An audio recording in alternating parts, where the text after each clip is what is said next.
और यमुना तट मापन्नो यत्र लीला हरि रघुत, इस जगह पर जहां भगवान ने लीला करी है वहां भक्ति के पुत्रों के साथ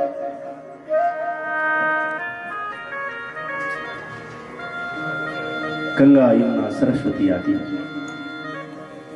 और कहने लगे, हे सनत कुमार आदि, मैं भक्ति माता के पुत्रों के वहां पे प्रयास करने लगा। भक्ति के ही पुत्र हैं ज्ञान और वैराग्य, यानी जब तक मां नहीं होगी तो बच्चे होने की संभावना कहां से बनी। तो जिसके अंदर भक्ति आती है उसी के अंदर ज्ञान बढ़ना प्रारंभ होता और ज्ञान, और ज्ञान जब आ जाता है तो धीरे धीरे वैराग्य भी प्रवेश करता है। अब एक चीज समझे कि भक्ति क्या है।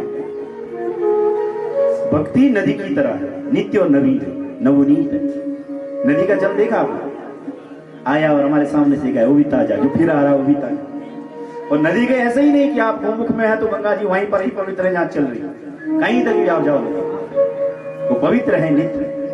तो भक्ति क्या है? धारा है। और जो भी धारा है वो आखिरकार एक न एक बार समुद्र को मिल जाती है, यानी भक्ति करता हुआ व्यक्ति अवश्य एक न एक दिन परमात्मा तक पहुंच जाता है, चाहे देर हो सवेर। तो भक्ति धारा रूप है। और भक्ति के 4 गुण हैं। एक है नाम भगवान का, नाम शंकर का। दूसरा है गुण, भगवान के गुणों को अपने अंदर उतारना। एक है भगवान की लीला, राम लीला, कृष्ण लीला, शिव लीला है। एक है लीला और एक है धाम, जहां भगवान सदा सदा निवास करते हैं। वहां के दर्शन करना ये भक्तों के लक्षण।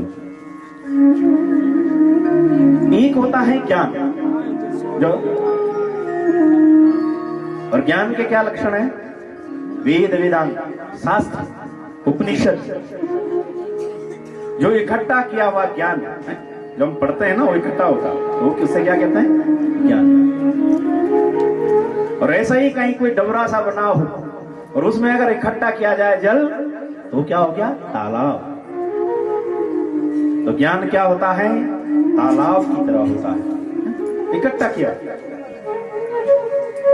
और तालाब के 2 ही काम हो सकते था, या तो वो कालांतर में सूख जाए,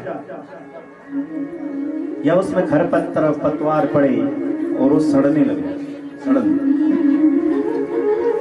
कहीं आपने देखा होगा बड़ा गड्ढा है और बारिश का पानी वहां रुक जाता है,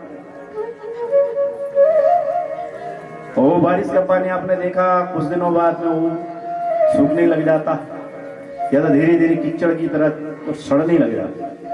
तो ज्ञान जो है इकट्ठा किया हुआ है, अगर उसी तालाब में काम हो, भक्ति हो, कैसे? धारा। इधर से कोई जल आ रहा हो, फिर कोई तालाब है, और उस तालाब से फिर एक धारा फिर बाहर निकल रही है, तो वो कभी भी खराब नहीं हो और सूखेगा भी। तो यानी ज्ञानी को क्या चाहिए? भक्ति की धारा चाहिए, तो हुआ ज्ञान। एक है वैराग्य, और वैराग्य क्या है? देखो, अगर मनुष्य के अंदर भक्ति आ जाए तो भक्त बन जाता, लेकिन भक्त है लेकिन ज्ञान नहीं, तो बंध्या भक्ति हो जाता। कैसे? हम भक्त तो हैं, हम कई बार देखते ना मंदिरों में, माता लोगों को हमने देखा भक्ति रहती, और शिवरात्रि के दिन ना चूरमा गाड़ियों मूर्ति खींच पर लाए, माखन निकाला, दीपक जलाया। एक दिन की बात, विश्वनाथ भगवान के पास ही गणेश जी की मूर्ति, एक माता जी ने पातुल जलाई और गणेश जी के ऐसे पद्मासन में बैठे हुए, और उनके पैर के ऊपर बत्ती रख दी। तो कहने के बाद ज्ञान होना चाहिए, दीपक कहां पे, भोग कहां चढ़ा, ये ध्यान रखना पड़ता। तो ज्ञान भी होना चाहिए, भोग कहां चढ़ाएं, दीपक कहां लगाना चाहिए। तो भक्ति के साथ ज्ञान का होना बहुत जरूरी, और फिर वैराग्य भी होना चाहिए। अब पता चला कि भक्ति हमारे अंदर है, फिर माला के बारे में पता है कि यहां तक माला जपनी, इसके बाद सुमेरु आता है, उसे नहीं लांगा जाता। जप भी बढ़िया रहे, लेकिन सारा मन जो है दुकान पर, वैराग्य है। व्याग्र चित्तो हरो जप, व्यग्र चित्त में क्या कर रहे हैं? जप। ध्यान ही नहीं है भगवान की, ध्यान कहीं और जगह जा। तो क्या कहते हैं? संसार की वासनाओं की तरफ वैराग्य भी होना चाहिए। तो भक्ति, ज्ञान और वैराग्य, ये तीन चीज जब जीवन में होंगी तो अवश्य ही हमारी जो भक्ति है वो सार्थक होगी। अन्यथा वंद्या भक्ति कही जाती है, क्योंकि फिर उसके जो दो पुत्र नहीं है अगर वंद्या। तो भक्ति की कथा में कहा कि वैराग्य कैसा हो। शंकराचार्य जी ने कहा ब्रह्म सत्य जगत मिथ्या। ब्रह्म क्या है? सत्य। लेकिन ये जगत ना, ये माया भी है। मां मने नहीं, या मने जो नहीं है और वो दिख जा रहा है, यानी ये माया। फिर रामानंद शास्त्री जी ने कहा कि जिस जगत के माध्यम से परमात्मा मिलता वो जगत मिथ्या कैसे हो सकता? ये भी तो सत्य ही है। तो वो कहते हैं ब्रह्म सत्यम जगत सत्यम। ब्रह्म भी सत्य है और जगत भी सत्य है। लेकिन तुलसीदास बाबा ने तो होली की, सिया राम में सब जगह, सारे जगत में बताया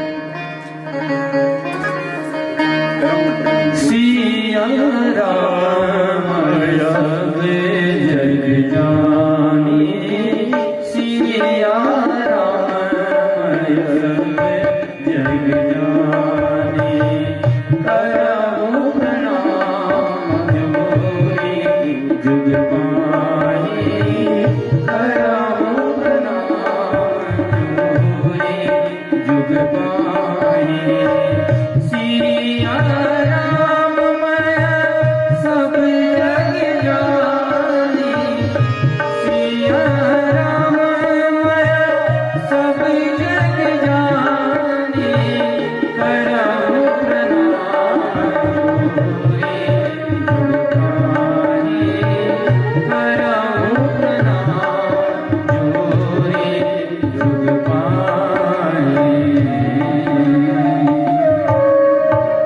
जिस व्यक्ति के आंखों के अंदर जो चर्म चक्षु निकल जाते और ज्ञान चक्षु आता है।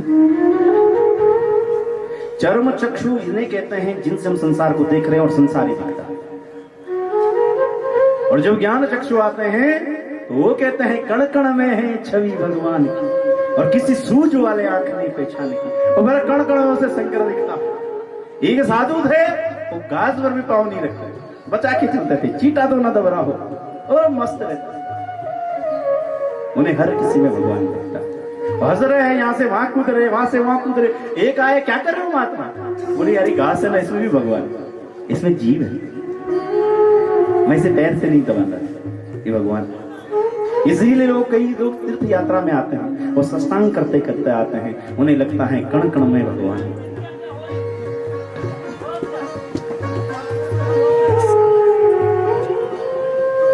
तो कहा सिया राम मैं सब जग जानी, करहु प्रणाम जोरी। जिसको इस संसार भगवान ही भगवान दिख रहा, सर्वरूपमयी देवी सर्वं देवीमयं जगत, अतोऽहं विश्वरूपं त्वं नमामि परमेश्वरी। तिरण से लेकर ब्रह्म तक अगर हम एक ही सत्ता मानते और ये परमात्मा का ही, और ये परमात्मा का ही स्वरूप है, तो ये समझ जाना चाहिए कि सिया राम मैं सब जगह। हर समय युगो युगांतर कल्प कल्पांतर में सब चीज नियम अलग अलग हो। और हम जब गांव में जाते नहीं कहीं भी, तो हमें लोग बताते हैं, और सतयुग वाले हमें कई नियम बताते हैं, अरे आप लोगों को तो ऐसा करना चाहिए था। अब ये पता नहीं कि कब क्या करना चाहिए। 12 बजे रात को अगर हम भोजन कर रहे हैं तो अच्छा है, 12 बजे तो भाई रात्रि और कोई 5 बजे आए और वो खान रहा थे उल्टू। अच्छा एक जगह मेरे भाई जी जा रहे थे, वो ना पुरोहिताई। अब उस समय ऐसा था कि घर में प्रसादन कक्ष नहीं थे कि हम रोल डाल घर ही जाए, आसनास नहीं था। और भाई जी वहां रहे, वो सब बरणी हो गई थी शाम को, आरती उड़ती कीर्तन भजन हुआ। सुबह वो उठा तो वहां जो नदी नाला था वहां गए, अपना फ्रेश फ्रूश हुई। अब वापस आए तो देखा तो किचन के अंदर धुआं चला और तुरंत वो आए दरवाजे पे कि चलो कोई होगा नहीं। अब तक जजमान बैठी तीन 6 रुआ रखे गए, वो चाह गाड़ू रोटी उनके जय हो जजमान जी। और देख रे भाई जी सब गिलास क्यों कौन, मैं क्या भूखीन सब रही और मेरी आदत बहुत खराब है और मैं यहाँ की नहीं और रोटी होता है। बहुत सारे लोग भूखे नहीं रह सकते, लेकिन सेवा करो उसमें जरूरी नहीं कि व्रत ही करना। आगे कथा है, भोजनम ही प्रणम कथा अधिक न करोगे। अगर आपको लगता है भूखे रहने में परेशानी है तो भोजन करिए, सात्विक भोजन उसे करिए। ये बेचारे ने 6 रोटी निकाल दिखाए।